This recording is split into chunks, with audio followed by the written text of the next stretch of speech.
I guess I'll begin by asking our panelists if any of them would like to make a very brief comment on any of the other presentations. If not, I'm happy to open it up to the audience, but I don't know if anybody wants to bring out connections.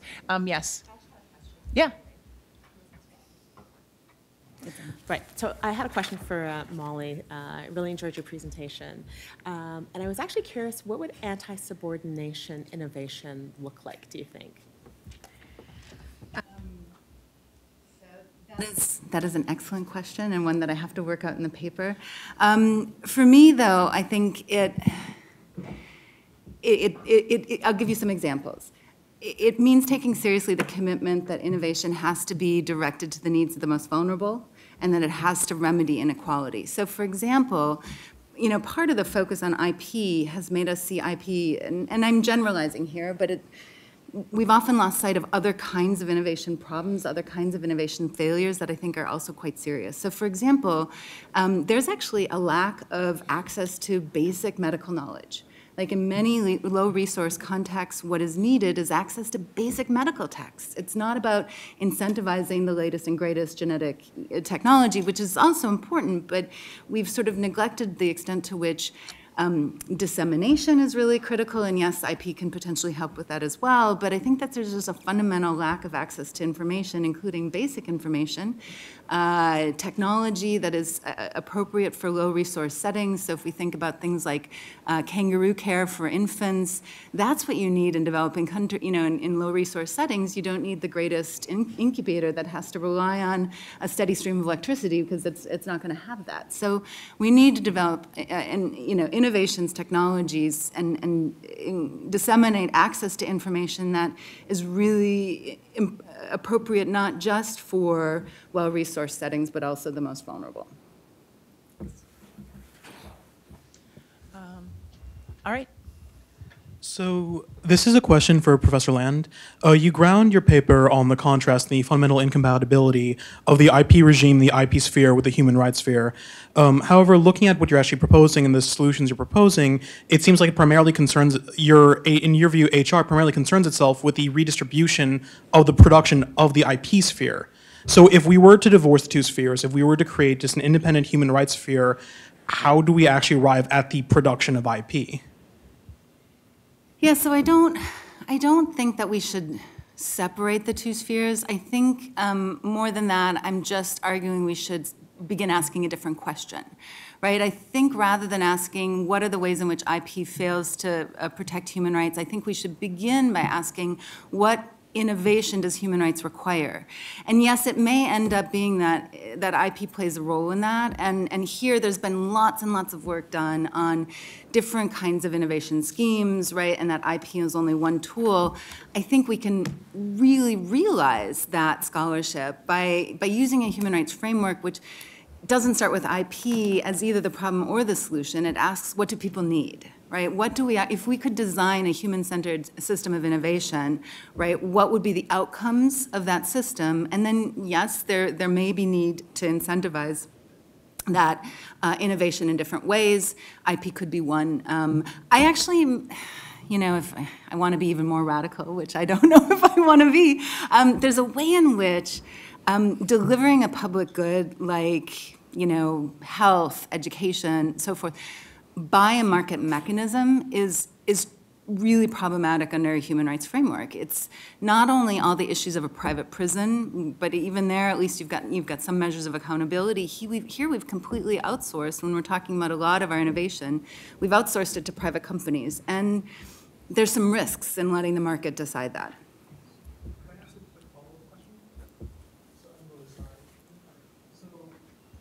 So in regards to the problems of having market-oriented approach, fundamentally speaking, especially as we see in the collapse of the Soviet Union, the market-oriented approach has been the one that has provided, even at the heyday of Khrushchev's Soviet Union, when it was probably at its highest in terms of the differential between quality of life within the Soviet Union and the United States, even at the heyday, the market-centered approach was still providing a much higher level of healthcare, food, arguably education, though the USSR's numbers are a little bit questionable. So at a certain point, what is the alternative model that we've found that can actually compete with the market-oriented approach, even if it may not be as legally structured towards equality in terms of results? it actually produces much better results than, for example, I mean, to use the classic bugbear, Venezuela. Yeah, I mean, I think that, or do you want to take a few questions, or do you want me to go ahead? Why don't you, since it was directly, Okay. why don't you have another couple? Yeah, I think that I'm not saying.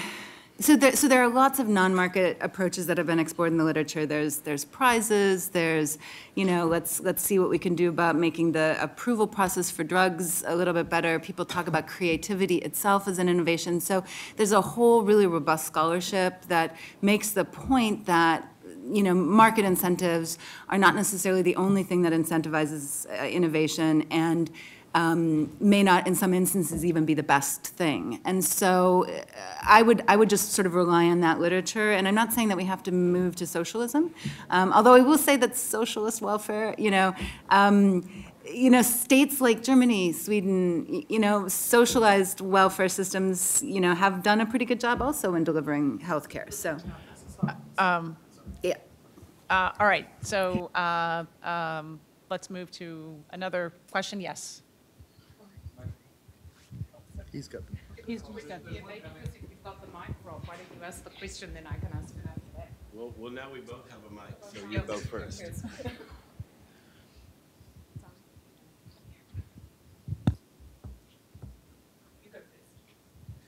Okay, I just wanted to continue the debate that we were having and make two observations. I mean, first of all, I would preface the observations by saying that as a big Bernie Sanders fan, I perk up when I hear the word socialism. But I say that slightly, not ironically, but slightly sardonically, because in a way it begs the question: what do we call, an approach that designs the relationship between different kind of institutions to realize social justice? And I wonder, Molly, whether you concede too much in viewing the market as what neoliberalism considers the market to be. I mean, for one thing, as we know, IP is a massive interference with the market, in the sense that it creates, through state intervention, monopoly rights. So what would a market, look like if we had no intellectual property protection? It would be something, very different. And so, I mean, I couldn't imagine, a just society without markets. The question is, who gets to decide what looks like a market, and how that kind of institution relates to other, institutions in delivering social justice, whether we call it social democracy or democratic socialism or liberalism with regulated markets. That's a great point. Thank you. Terrific. Okay, so I'm tempted to join the Molly brigade, so I will briefly, but then I also have a question for Sean. So, Molly, you mentioned the enforcement point. So to come back to the enforcement point, and the strength of enforcement that lies in the WTO, except of course with current US policy, the strength of enforcement that lies within the WTO is to collapse the strength of enforcement by appointing no appellate body members. So what is the counterfactual to that? In what you're suggesting, you're saying, well, therefore everything is even and it's all equally unenforceable. But in fact, the counterfactual of that will be potentially a bad outcome, because then there is even no real recognition of human rights, even if, in your view, that it's entirely inadequate within the WTO regime, then there is no recognition in the enforceability structures. So, the counterfactual of comparing enforcement, I'm suggesting to you, is equally as bad as trying to fit human rights within the IP regime as you described, because if you just do that comparison, without being flippant, be careful what you wish for, because it can end up worse. So that's an added thought. My question for Sean is, when you were comparing, so your splodge diagram that you gave us, I know there's a more sophisticated term for this graph, but when you're comparing those rights. I was particularly taken by the side where you have a lesser thing on text and data mining, and wondered, as part of the study, how did you match the exceptions to the rights? Because of course, part of the dialogue is you don't need exceptions to text and data mining if you do not protect them as compilations of intellectual property in the first place. So not asking you the question of should you protect them or you shouldn't protect them, but it's also possible that you don't see exceptions there because some countries believe that you don't need them. And I wondered also so that's the question, is how did you cater for different exceptions, but also different scope of the rights? How did you measure that? And the second thing is, within the exceptions, of course, there's a graduating effect, right? So Lionel Bentley and Tanya Aplin argue that quotation is in fact a mandatory right. And so part of their argument is different from yours, but they very clearly say you've got to find it in every copyright law everywhere, including countries that barely have copyright law because you just take it out of the Berne Convention. So how do you account for those two themes in your work? Great. So it kind of gets into the technicalities of the research design. But so we, on the first point, we thought of that. So the way we get to it is we not actually measuring limitations and exceptions. We're measuring user rights, and we define user rights as either being the lack of protection or, if it's protected, the extension of an exception. So if you recognized a right to data mining through not protecting the data mined object, then that would count. You'd say yes on that. And on the second point, it's similar, right? So where you can have, everybody can have a quotation right. I'm not sure, is there a quotation on there? Yeah, so everybody has a quotation right, but what this is measuring is how open is your quotation right, not whether you have it. So everybody's got one, but not everybody has an open one. So some quotation rights say you can quote a literary or artistic work, but it doesn't necessarily talk about a movie. So it's not open to every work, so you'd score a little lower there.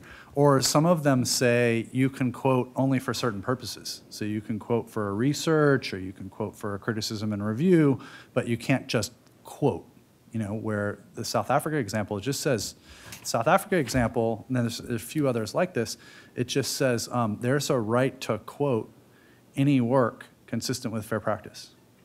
So it's any, so that's an open right. So you wouldn't score a 3 because it's not any use, it's only the use of quotation, but you'd score like a 2.9. All the rest of the openness factors are going to be met. So that's what we chart. Overall, not just do you have a fair use right, but when you change your user rights, are you changing them in a way that's opening, more open over time? And then I would just add a quick response to your point. It's a really good point. Made me realize I don't think we should give up on those. I said the answer is a qualified no. Maybe the answer is we should just be careful. Because I don't think we should give up on the human rights arguments, because to have a discussion of the police power without, at least pushing for there to be a mention of human rights would be a failure. That would be the bad case that you would want to avoid. So we should still make those arguments. I do think. It's just that we need to shift I would encourage a shifting of energy to not put all of our eggs in the legal basket, to realize that, there's another dimension to rights talk that I think could be very powerful and could allow us to sort of gain back some of the ground that I think we've ceded in trying to fit, human rights into these IP structures. Question in the back. This is for, this is for Professor Osai Tutu. I really liked your talk. I think that a lot of the issues you were getting at is very interesting. I guess I kind of have 2 questions, and I tried to make them into one question, but I couldn't figure out how to do it. So I guess the first question I would have is, are you concerned at all that there could be a chilling effect of cultural mixing if we have a lot of corporations become very, very concerned with not potentially appropriating instances of other cultures? The example that I would maybe think of is, arguably yoga is a Indian cultural Buddhist Buddhist cultural symbol, and so I don't know if you would think that every yoga studio that it opens up should get prior restraint or like request prior restraint from Indian Buddhist groups. And second, what do we do in situations where two cultures claim the same kind of symbol and they have differing views on what to do? An example in the United States would be colleges that have that use Native Americans as their mascots, and this could be incorrect, but this certainly occurs. So the University of North Dakota was the Sioux, and certain groups of the Sioux were okay with that, and certain other groups of the Sioux were not okay with that, and they ended up changing the name. So I'm just curious what your thoughts are on that. Thanks for your question. So I actually agree with you that it can become complicated when you think about things like yoga or groups that are sharing the same symbols, et cetera. I chose the cultural example because I think it's a really interesting one.